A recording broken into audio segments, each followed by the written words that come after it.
What's up po mga kabihero? Magandang umaga po sa inyong lahat. Yan po, nandito po ulit tayo sa ating taniman.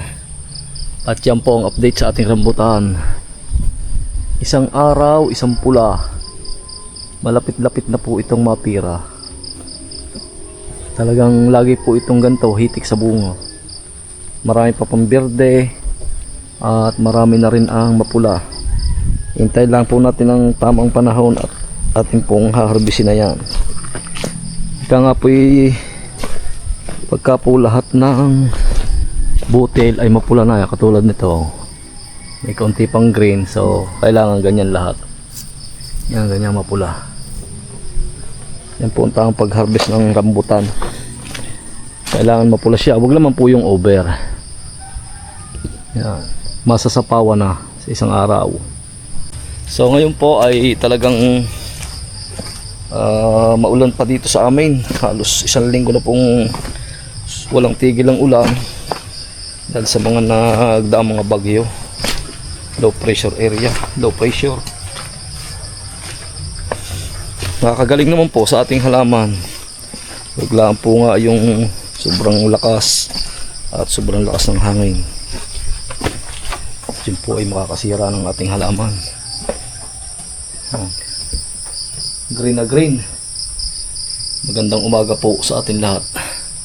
Nandito tayo sa ating dampa at tayo po'y mag-aayos-ayos ng ating mga gagawin. Sa totoo lang po ay ilang araw po napatigil ay marami po, tambak po uli ang trabaho dito sa gubat. Dahil yung akin po isang papaya doon, isang puno, kita ko po yung hilig ay sobrang dami po ng bunga. Yun po ay may tukod na, pero parang magiging iba ang direksyon ng kanyang hapay. Dahil sa sobrang dami ng bunga ay parang hindi kaya ng puno, ay atin pong lagyan tali. Yan, may dala po tayong tali. Napakahalaga po ang isang halaman, ang isang puno ng halaman, dahil bago nga po natin mapalaki, mapabunga, ay marami pong pinagdadaanan. Kaya po muna ang ating tayo pupunta doon mamaya sa may kawayan. Ating pong bibistahin ating rambutan, dahil silip ko po na isang araw may namumula na. Baka po maisasabay natin din sa ating isang punong aray. Kaya nakakatuwa naman po pagka, tsaka nakakalis po ng pagod pagka nakita mong halaman mo ay mga healthy, malulusog. Talaga pong sinasabing stress reliever. Lahat naman po tayo may stress, pero yan po hindi dapat alagaan. Oh, magpatak na naman ang ulan. Ang dadalhin lang yung bag ng wala po natin itong bag na ito dito para mabasa. Kahit po maulay, hindi po maaaring hindi tayo pupunta sa gubat, hindi maaaring hindi magbibisita. Dahil po may dala kong protection sa ating katawan para hindi makagat ng lamok. Top lotion. Ito po ang kontra sa lamok. Kung hindi maglalagay para safe. Kunti lang naman. Lagi pong may pabawas si kabihera sa aking top lotion mahal na mahal tayo, huwag tayo makagat ng lamok.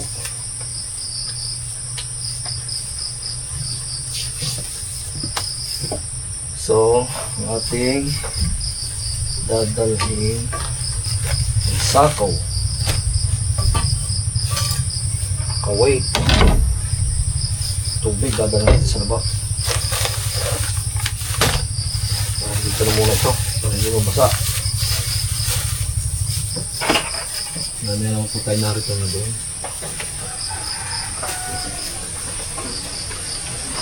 Isang po pagkagawing may dampa so sinong motor dito muna. Hindi natin tigilan. Kita nyo po ang ating kubo. Ito po'y open. Walang dingding, walang panara, pero ating pong mga gamit ay nandito lamang. Yan, nagkalat po dito. Yan po walang gumagalaw. Dito po sa amin lugar ay walang magnanakaw. Kaya napakaganda pong bumili dito ng mga lupa. Maganda mag-invest dito. Dito po ay mga tao ay mababait. Dahil dito po ay isang pisa kung tawagin.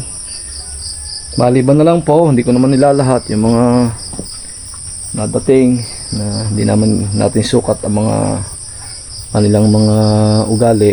Ayun po hindi natin maisigurado. Pero ang mga taga rito po ay talagang kaya kong igarantiya na talaga pong mapagkatiwalaan. Yan po yung nagkalat lamang agad. Martilyo, yung grass cutter ko, lahat-lahat na. Wala pong nagalaw dyan. Sa ating pong dadalhin ang ating tikin. Ito po ay patak na. Dadalhin po ang tikin at tayo po yung aalis ng mga laying-laying.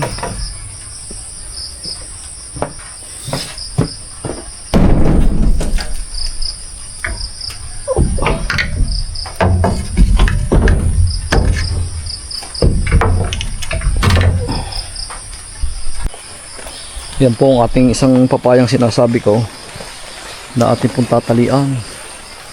May tukod na din ay para pong doon pupunta sa agbang. Ay sayang naman po ang bunga. Ari pong bungang ari ko na pagka po mapapahinog lahat hindi 500 piso ang isang makukuha natin din sayang naman po. Ating pong tatalian. May dala po tayong tali. Low bid.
Lagyan na po natin ang tali.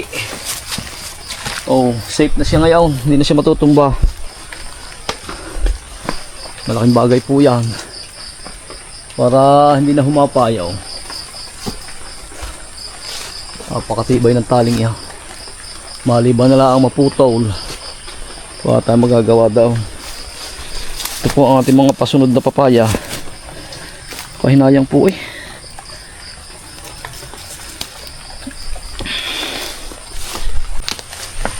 Punta na po tayo din sa labak. Ating pong bibistahin ating rambutan kung kailan pwedeng pitasin. Ari po isa paulaang, hindi pa po lahatang. Lagi pong unang mahinog ang mga regular, laging nahuli RR, SR, lahat ng mga mamahaling variety. Kaya nasabay sa mga karamihan. Ang pinangyayarihan ay di maliban ang maganda lumalakad na presyo, yun nakakatama. Kaya kung namumula na nga ako, kailan kaya mapipitas ito? Tingnan po natin ang ayos.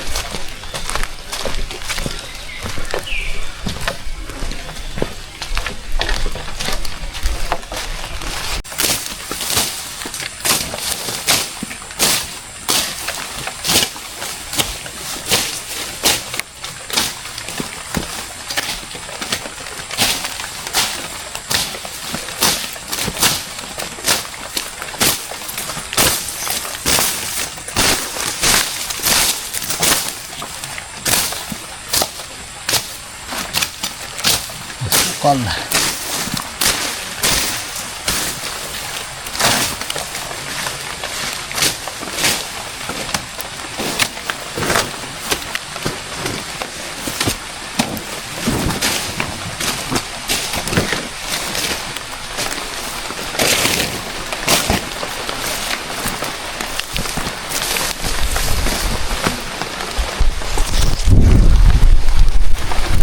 Yan po ang update sa ating rambutan.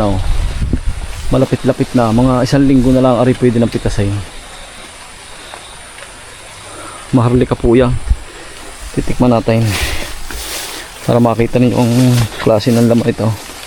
Kahit medyo alang ang panghinog, talaga lang pong mahigpit manlaglag. Sana may tumigil ng ulan. Nung isang araw kailangan ng ulan, sobra naman. Kasi pagka nga po sobrang lakas ng ulan, sobrang tagal, nalalaglag ang mga prutas.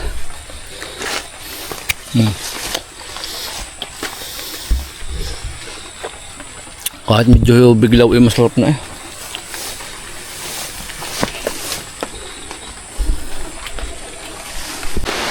Yan po, tayo tumigil muna ng paghahalabas at naulan po uli. Tayo pwede nakapakanlaw sa dahon ng punong sagay, dahon ng lakatan. Talaga pong walang sawa ang ulan. Ulang tikatik, yan ang matagal ay.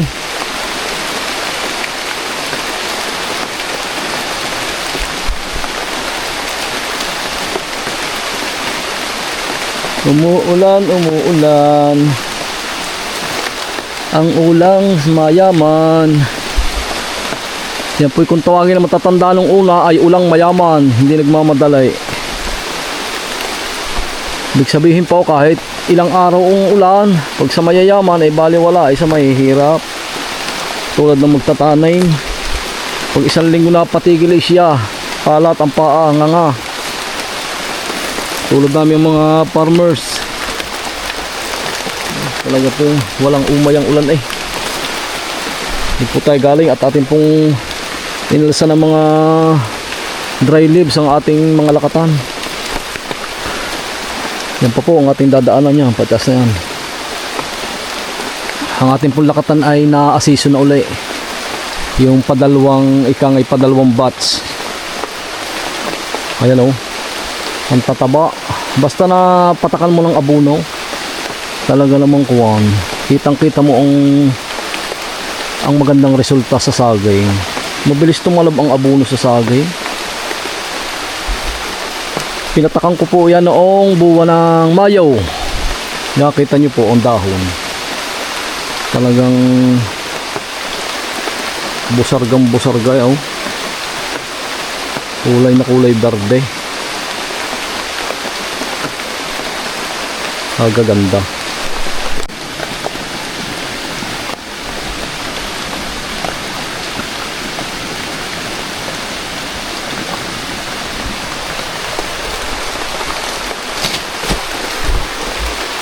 Masarap ang lasa pag karning nagtatrabaho sa gubat, kaya lamang mamadali kang makakauwi at mababasa pag hindi ka kumanlaw.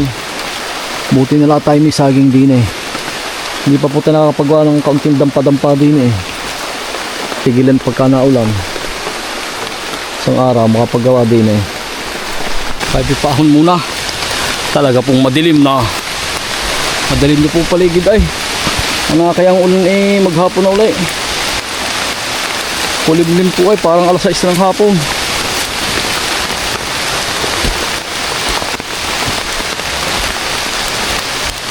Pero wala nang bagyo siguro. Bakit may nadaan ng eroplano?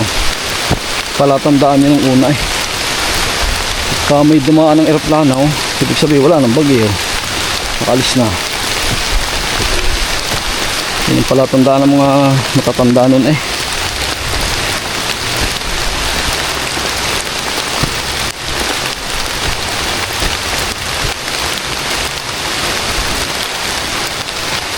Oh. Nasa ibabaw na tayo. Malapit na tayo sa dampa. Basa na tayo eh. Basa na po. Basa na ng ulan.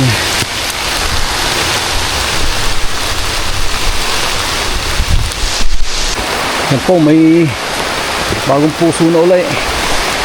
Tampos na siya atong pangalis ng puso.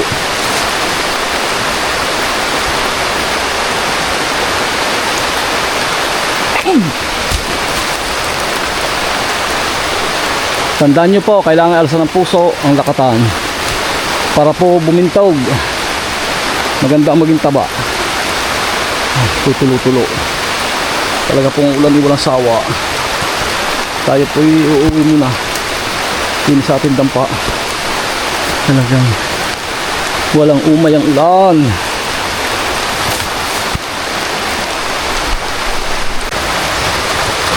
So tayo po ko na eh, basang-basa. Nabot na nga ng ulan sa labat. Wala po doong kubo doon sa may kawayan. Ating papanak ng damit. Ito na lang, ibang damit.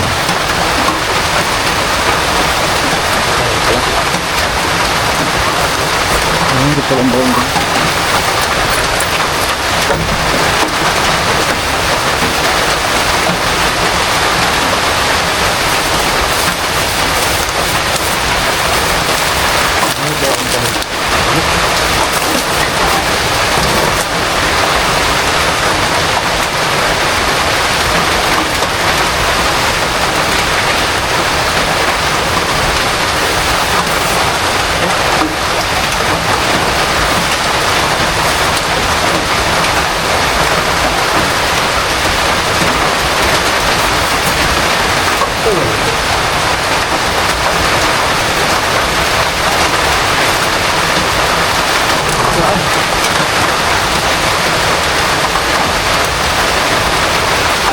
Sa gubat puro masarap, hirap puro masarap. Sarap mag-farming.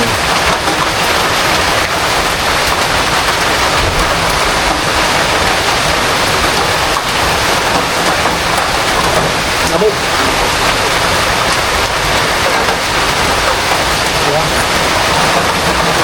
ito na, lasa. Bago rin nakabihis na.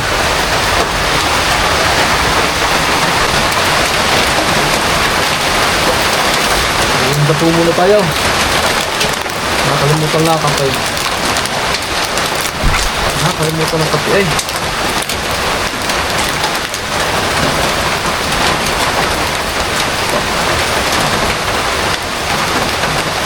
Busing. Tampo.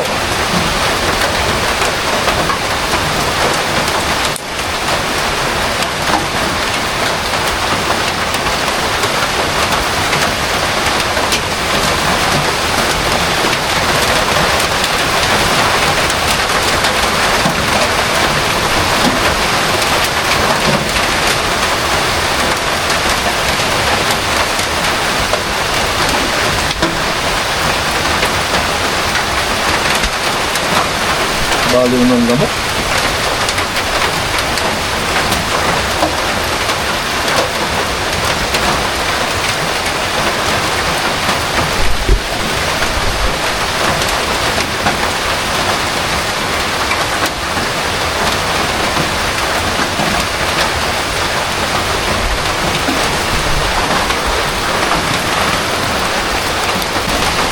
Po, kahit po yung nagagayat tayo, uwi na.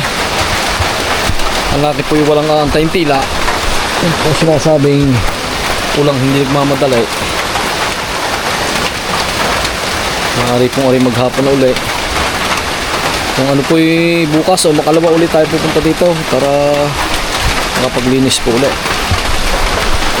Talagang walang sawa ang ulan eh.